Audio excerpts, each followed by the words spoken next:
absolutely think that, I spend a ton of time talking about the science and how does your body repair. And I was talking with one of my patients and they said, I just can't believe how great the food tastes. Yes. I mean, my kids don't even know that we're using all keto recipes. They, they use that cheesy bread around the hot dog, in a bun or whatever, pigs in a blanket, whatever you call it. And they're like, you don't even know that it's not like the dough I used to use. They just think, I'm like, you put cheese around a hot dog, a kid's going to eat it. And I'm amazed at what happened with my attraction to the richness of food. And it is about I wish I could capture all of the reasons why I do keto on a medical platform and infuse it into the brains of people that are just starting. But the second thing I would infuse in them is, okay, you're going to love the taste of the food. You just don't think of these things because they've been off the list for so long that unless you're Julia Child, you are going to say, flavor, screw flavor. I need low fat. My cardiologist said so. Yes. But anyway, let's talk about this because Dr. Boz and I were talking and we were chatting about this. And I'm like, the way when I'm talking to my best girlfriend and she wants to do keto, I'm like, okay, let's not overwhelm you because there are 3 phases. I really do feel there are 3 phases. And this is where the arguments happen, especially in the groups, because I feel like when you're first starting, you have this need, especially if you're starting for weight loss, you have this need to not feel deprived. And you want the bread substitutes, you want the bagels, you want the crackers, you want all the things that are wonderful in the cookbook, right? Which is great. I remember, I feel like I lived off of fat bombs because it was the one thing that kept me full. It helped the sweet that I really, really had become accustomed, that habit that I had. Right. I remember reading like a month or 2 into keto, and I think I had made like 4 of these fat bombs, and somebody said the key to a fat bomb is it needs to have texture, like some sort of substance in it. And I thought, oh yeah, that's really what these things are missing. I just keep putting cream and cream cheese and sour cream and something, and they were awful. And they needed like a nut or some kind of crunch because I was terrible at making them, but I just kept like failing. I mean, yes. Like, well, there's a couple of fat bombs, and I'm trying to remember which ones are in there. I have so many recipes. I think the chocolate chip cookie dough fat bombs are in there. But anyways, so we were talking about how there's 3 stages. There's the beginner stages. There's like that middle stage. And then there's an advanced stage. And when you're talking keto in the group, sometimes you can almost feel attacked depending on what stage you're at and which stage the other person is at. Right. So yes. This is super important because people come in and say, this is where I'm at. And the first question I have to do is sort, where are you in this journey? And then just remember, when I was at that journey, when patients are at a certain journey, they're going to have limits and they're going to have strengths, and gauging what that is super important. I really like your approach to this. Yes.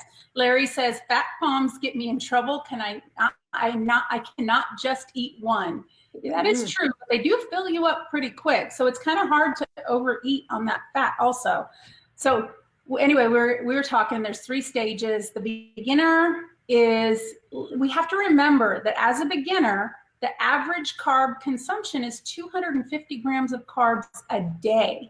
So even if you try keto and you're not really calculating those macros, the fact that you're trying to eat really good food, you've drastically taken those carbs down. The food choices.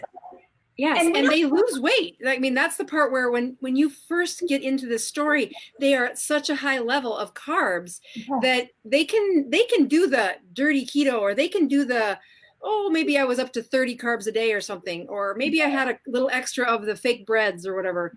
And I'm saying, okay, no problem if you're losing weight at that. But you're going to get through phase 1. And that phase 1, I can remember I needed sweets at night at first. This was such a habit of mine And I have many patients that say, what can I have at night? What can I have at night? And some patients, I'm telling them, nope, you can't have sugar substitutes. Stop that. Stop that. And other people, they're like, wait, you just told me yesterday I could have those. I'm like, yeah, you are at a different stage than you are. Yeah, it's true. So in the beginning, I thought it was pretty important for somebody to actually be on this journey and to commit to it. I was okay with telling people, make the breads, make the fat bombs, don't really track how much you have, because just the right foods, no matter how much you eat, until you eat when you're full, you're still going to be successful. And that, I think, is so important to say in the beginning. And then in the groups, I feel like once you have lost 10, 20 pounds and you're super excited and you've been doing these and you're like, yeah, I'm dirty keto and I've been losing weight and it's working for me. You know what? You go, girl, you go, guy, because if it's working for you, do it. But that's exactly right. Let's talk about that intermediate phase, because you get to a point, or it depends on the person's journey. You might be battling a little bit of insulin resistance. Hello, I'm speaking from experience. Right. When you were at that phase one, though, your cooking skills are so much better than mine. So when you were at that phase one, did you make the fake breads or whatever you call them, the keto breads, or was that a big staple for yours? Yeah, at the beginning. Oh yeah. In the first beginning part of it, if I felt deprived in any way, I was not going to do the diet at all. That's just how I felt. I love food. And those bagels, have I made them this week? I mean, my kids, you got to keep kids interested in food too. So I don't make them. If I make them, I don't really eat them as much. I still love a mug cake. There's some stuff I do, but not like I used to in the beginning. I mean, in the beginning, I felt like I was so used to eating every 2 hours that I just felt like I just kept making, here's blueberries and cream, even though you could have just a little, and I'd put a sweetener on there. In the beginning, it was great. And you know what? It really did go fine for the first 30 pounds because you came from that world of 250 grams of carbs. Oh, it's exactly right. So I remember in my first shopping list, I had kept frozen berries on my, like, what staples do I need in the house? And I mean, I found myself going through like 3 bags of cherries in a month. And these aren't little bags; these were bags of cherries, because it turns into the one place where I kept saying, "This is where I'm satisfying some of that sweet." And yes. I was in ketosis. I was making ketones. I had pretty good numbers, but it didn't take about that 6 weeks of that sugar, that stage, if you would, before I'm like, okay, something's up. I got to take this to the next level. But I really find that with patients too, that, if they're used to honey's a big one that I have to talk them off of the cliff for. Oh, it's natural. I'm like, yeah, naturally full of a lot of carbs, and you got a chemistry problem we got to fix. So I would, add the blackberries, add the blueberries, add the, even some cherries. But what quickly happens is that becomes so much higher on there. Like, if you're going through 3 bags of cherries in a month, you might have a problem. Yeah. And this is that intermediate stage where you have finally become so comfortable that you know the foods. You can walk through the grocery store and you're kind of on the outside aisle. You know exactly what to get. You go maybe just to the baking aisle for your coconut flour, your almond flour, your healthy fats. And you know, like, you don't even have to have a list of stuff to stay away from anymore. And that's phase 2, intermediate phase. And that's where you're going to really kind of tighten down your macros. You're going to start watching these eating windows. You're going to really eat until you're going to focus on the amount of food you eat, and you're going to tighten up your macros to make sure it's higher fat, getting the right protein so you don't start losing hair. And you're really going to figure out where those extra carbs come from, all those cherries. Yes, absolutely. The other thing that I got really skilled at that I had never used in my cooking skills before keto was I did coconut oil or coconut, this thing, whatever you call this one, coconut milk. Yeah. So the coconut milk, I mean, I honest to God thought I was going to have to find it in like a milk jug. I'm like, oh, it's in a can. And then Yeah, I keep it in the fridge. Someone taught, some YouTube things showed me how do you use it, and they keep it in the fridge, and then pour it off, and then put it back on. Pour off the water and use the fat. Yeah, I had never had that skill before keto. I didn't know about it. Oh, that's the one you use? Mm-hmm. Just make sure it's the unsweetened. Yeah, that was mine too. That's very important because these can be full of sugar. You really have to be careful. And it's like in the tiniest letters that it says unsweetened. I know, right? This is where you're going to really have to read the label. But you know what I do with this? Is I will totally use it in ice cream. I will put one in the freezer even. Yeah, and I know I have a fudge popsicle recipe that I use coconut milk with. It's so creamy, and with the right amount of cocoa and sweeteners and cream. I mean, it's amazing. Yeah, that was the other learning curve I went through, was cocoa, and being really like, oh, look at the number of carbs in that. I thought that was on my shopping list, and I got the wrong thing. So that I'm sure an advanced baker, that would have been no problem, but I had to think about, I had to look at the label and be careful about what am I buying for that one too. So when you got into that from phase 1, kind of that easy, which vegetables did you take to phase 2? Like, did you leave behind some that were kind of on the edge? You know what? I was pretty good with my vegetables even in the beginning. I am a huge sugar pea fan, sugar snap peas. Yes. I used to love I would eat them with hummus just as a snack. And that's something that I was like, and so days where I really want peas or something, that's my cheat, is that I know it just has a little too much carbs in it.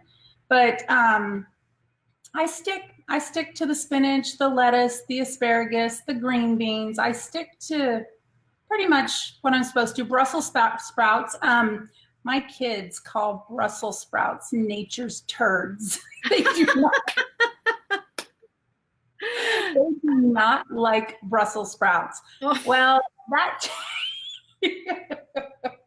that changed when I roasted them. There's a trick to it. You have to roast them. Right. Absolutely. If you cut, I learned to describe this to not just patients, but also my family, that the reason we have vegetables is to carry fat to our gut. So if you take these beautiful Brussels sprouts, you cut them in half, and then each one of those little places between the leaves is a lovely place to put butter and bacon fat, and then brown it, and it's just awesome. I love that. And my kids actually eat those too, but they did not like how I was talking about delivering fat to their gut. They definitely pushed back. So let's talk about some of the other things. I have just a few products here. This is something I keep on hand, and we talked about this the other day. I keep this on hand to make overnight oats, first of all. But if you saw the video, was it last week or the week before, where we talked about using this if you're constipated? So you go back and watch that replay if you need to see that. I showed the coconut milk. This is another thing I keep on hand. So you got to remember, I have kids that do keto. These are not really something that I use all the time, but I do take them when I travel, and it's the keto bars. So this one is lemon poppy seed and chocolate chip cookie dough. And just looking in my pantry, pulling out the stuff that I have, my kids like to take these on the go. I'll pack a couple in the suitcase. It's not something that I order every week, but it is nice to have around. Loaded with fat. Those are just some things I have. The good oils, olive oil or avocado oil is a favorite. I do like tuna. We do eat tuna. We love tuna. It's funny because most of the grocery shopping that happens today, I think of meats, I think of butter, cream cheese, I think of tons of eggs and cream. Like, if That's like the majority of the, oh, and I do get a box of strawberries for the week, or blueberries, just a little, oh, and a bag of avocados, because I shop Costco. So Right. you know how they have those bag of avocados? Mhm. Yeah, that's just how we do. So these extra things are just that. They're extra. They're not stuff that we have to do every day. They're not, they're just extras. I'm going to show a couple of my other favorites that I brought along to show too. So Okay. I had never heard of artichoke hearts because I'm like from South Dakota and those would always come canned. But artichoke hearts turn out to be really great, especially these roasted ones that I put a little spice with them, and my family likes those a lot. So Nice. it was a food that I never had used prior to keto, but Yeah. between that and muflada, I really like those. Somebody said, Dr. Boz, I thought you started on your fast on Sunday night. So I did take a bite of this. Oh, yum. Yes, Yum. this is dangerous. I have to like limit what's in my house because you just saw what I did. I love it. Like, yeah, I'm on a fast. I should be fasting. I left the party for my kids and I said, yep, this is when it begins. But I totally took a bite of that. Busted on air. And then somebody actually said they make a dip out of their artichokes. And there's a few other ways they use them, like on pizzas and stuff. Please subscribe to my channel. And don't forget to click the notification bell so you don't miss out on any new videos. Stay tuned.